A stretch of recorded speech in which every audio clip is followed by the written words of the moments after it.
Bon, je viens de voir l'épisode 2. Il y a des moments. Aïe, aïe, aïe, aïe. Shanks, waouh. Waouh, waouh, waouh, waouh, waouh, waouh, waouh. Pour le coup, bon, directement je vais parler de Shanks parce que c'est ce que j'attendais dans l'épisode. C'est pas bon.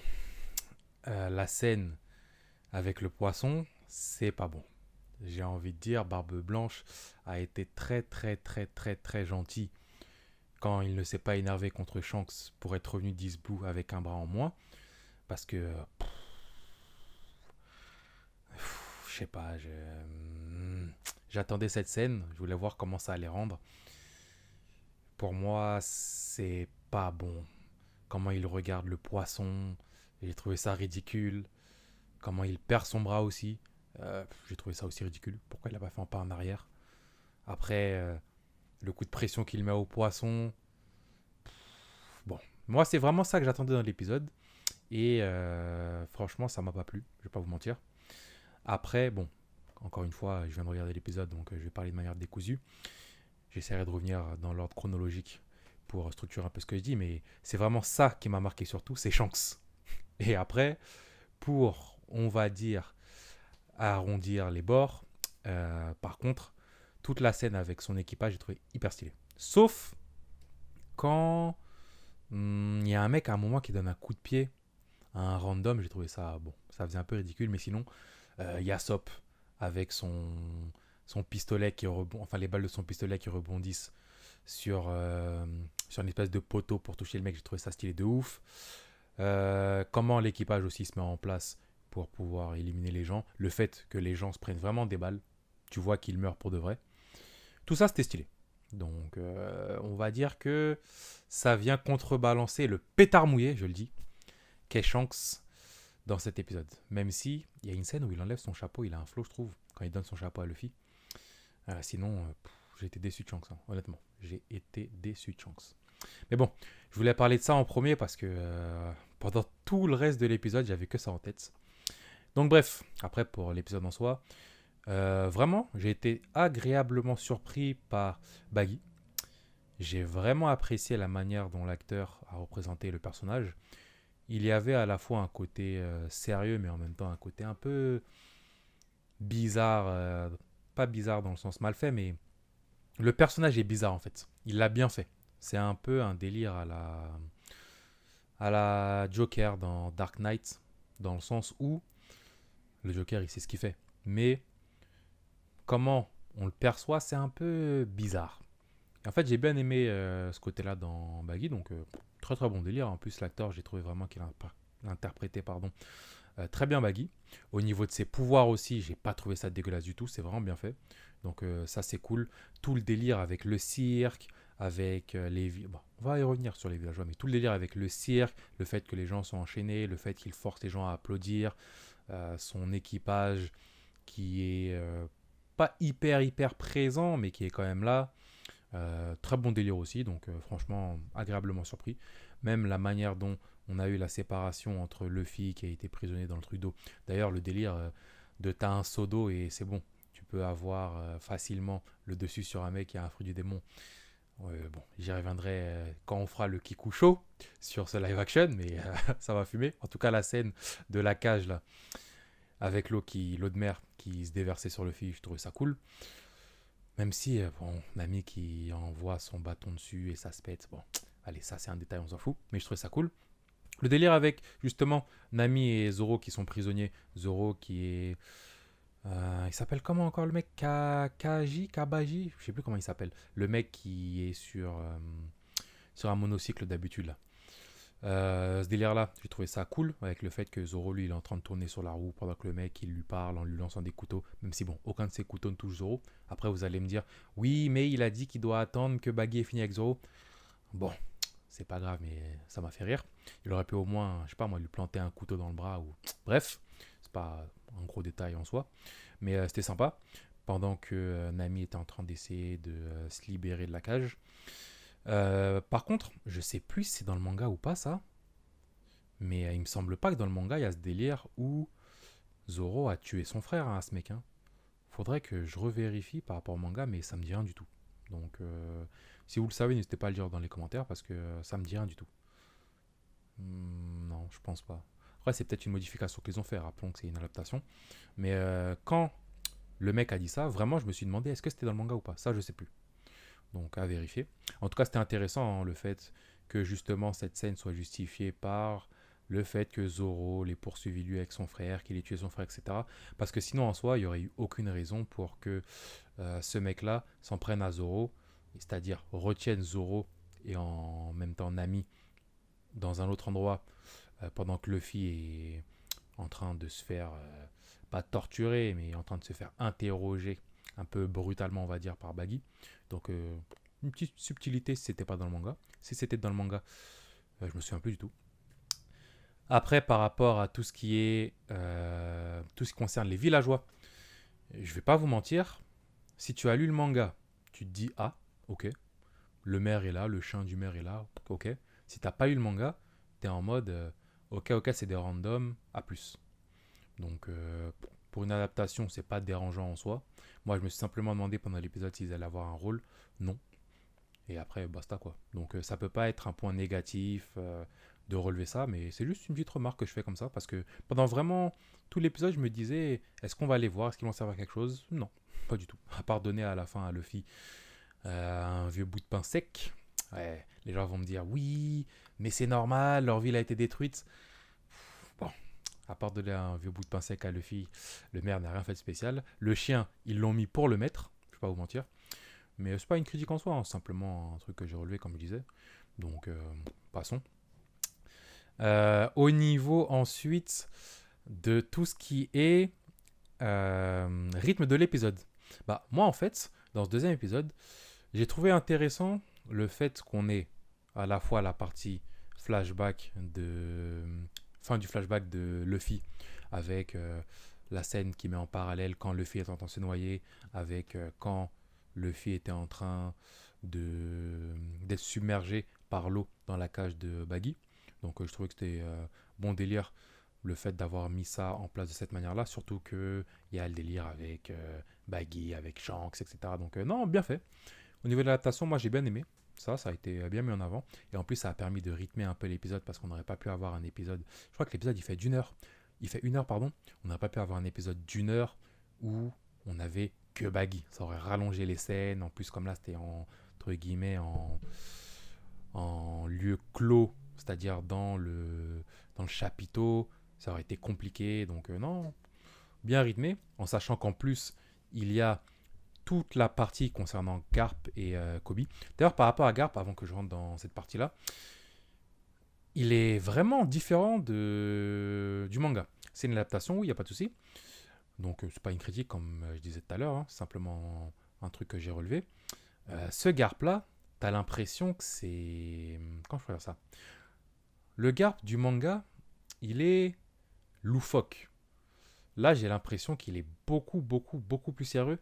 Limite, t'as l'impression que, en tout cas au niveau d'où j'en suis, c'est-à-dire au deuxième épisode, t'as l'impression que ce Garp-là, ça pourrait limite être un ultra de la marine. Qu'est-ce que j'entends par ultra de la marine? C'est pas forcément un mauvais. Parce qu'on voit même dans l'épisode qu'il finit par emprisonner Morgan par rapport à la corruption, je sais pas quoi, je sais pas quoi.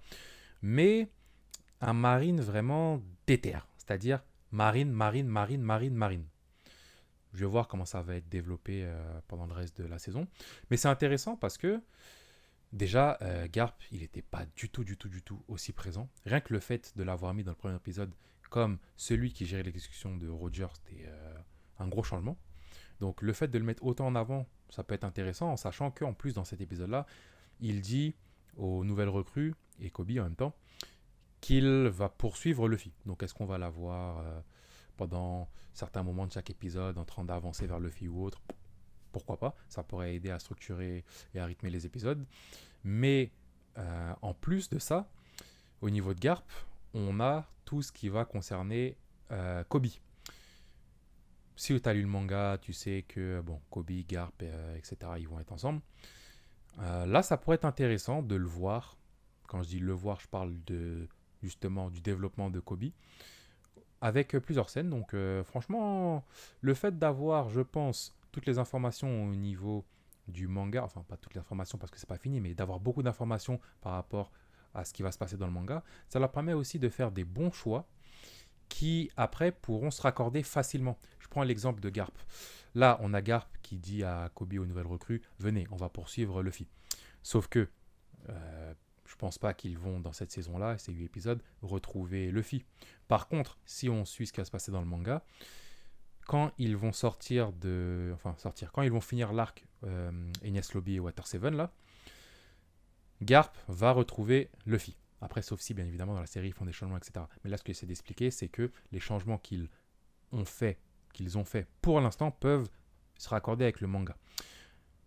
Si on suit le fait que dans le manga, comme je disais, Garp va retrouver Luffy à Water 7, justement, au niveau du live action, avoir eu à côté tout ce parcours, toute cette évolution de Kobe, de Garp, etc., peut être intéressant et peut, au final, concorder avec ce moment-là où tout va se rassembler, tous les éléments vont se rassembler. Donc, je pense que pour l'instant, au niveau de l'adaptation, ils font des bons choix. J'avais dit ça aussi par rapport au premier épisode. Je pense qu'ils font des bons choix, c'est-à-dire qu'ils ne reprennent pas forcément les événements tels quels, mais ils les connectent de manière à pouvoir rendre ça intéressant, parce qu'encore une fois, c'est un format différent. On est sur une série, on a des saisons, il y a aussi au niveau des épisodes, il faut maintenir la hype. Par exemple, à la fin de cet épisode-là, on a un ami qui dit, il faut que je revienne sur les Scarofans d'ailleurs, qui dit bon, on suppose que c'est au mec d'Arlong, etc., ou peut-être Arlong lui-même, un ami qui dit, c'est bon, j'ai la carte. Ça, c'est pour créer le suspense, etc., par rapport à la suite de ce qui va se passer. En sachant que là, on est à l'épisode 2, je pense que l'épisode 3, ça va être Usopp. Donc, c'est intéressant, toutes ces portes qu'ils ouvrent, parce que ça va permettre de garder le spectateur en haleine, ça va permettre de l'intriguer pour les prochaines saisons, etc. Et c'est fait de manière judicieuse. C'est pas grossier et ça va pas à l'encontre de l'histoire de base du manga, même si, comme c'est une adaptation, ils peuvent se permettre de modifier. Donc, je pense que c'est bien joué de leur part, ça. Vraiment, au niveau de tout ce qui est adaptation, là, choix pour adapter certains moments ou certains événements, ouais, ils sont forts. Pour l'instant, ils sont forts. Et oui, je voulais revenir vite fait sur les escargophones. Quand Garp, j'en avais pas parlé dans l'épisode 1, mais quand Garp est en train de nourrir l'escargophone, je me suis dit, putain que c'est bien fait. Vraiment, c'est bien fait. Les escargophones sont vraiment, vraiment, vraiment bien faits. Donc ça, c'est une petite parenthèse que je voulais dire. Et en parlant de cette scène d'ailleurs, le moment où Garp interroge Kobe, ça rejoint ce que je disais avec son côté ultra de la marine. C'est vraiment... t'as l'impression limite qu'il met un coup de pression à Kobe, alors que par rapport au manga, c'est pas le Garp qu'on a l'habitude de connaître. Je dis pas que parce que c'est pas exactement comme dans le manga, c'est pas bon, c'est pas ça que je dis, juste que c'est différent. D'ailleurs, comment il s'appelle le bras droit de Garp là? J'ai oublié comment il s'appelle, mais on le voit beaucoup. On le voit beaucoup, beaucoup, beaucoup, beaucoup, beaucoup, beaucoup, beaucoup. Donc je sais pas si à un moment on va le voir se battre ou faire quelque chose, mais on le voit beaucoup. Dans le manga, je me souviens même pas de scène avec lui. Hein. Là comme ça, j'ai aucune scène avec ce mec qui me vient en tête, pardon. Donc ouais, à voir. À voir, à voir, à voir. Après, sinon, comme je disais, au niveau du rythme, j'ai trouvé ça intéressant. Même la relation qui se met petit à petit en place entre Nami, entre Zoro, entre Luffy, c'est sympathique. Même si, bon, le délire de, ok, quand Zoro il dit Luffy m'a influencé, je commence à prendre exemple sur lui, Luffy c'est qui il est. Bon, doucement. Vous vous connaissez depuis, j'allais dire, une semaine, mais même pas, parce qu'ils sont sortis du bateau. Non, ils sont même pas sortis de leur bateau. Ils sont sortis de l'île c'est pas un QG de la marine, mais de la base de Morgan avec un bateau. Pendant que le bateau naviguait, ils se sont fait capturer par Baggy. Donc, bon, les grands discours en mode c'est mon ami Nakama. Bon, j'ai soufflé un peu, mais allez, comme on ne veut pas dire combien de temps s'est écoulé, allez. C'est comme le moment où t'as Zoro qui est dans le bateau en train de dire, enfin sur le bateau, en train de dire à Nami de faire moins de bruit pendant qu'elle ouvre le coffre, parce que lui il fait une sieste. D'un coup, Nami ouvre le coffre, Zoro il se lève.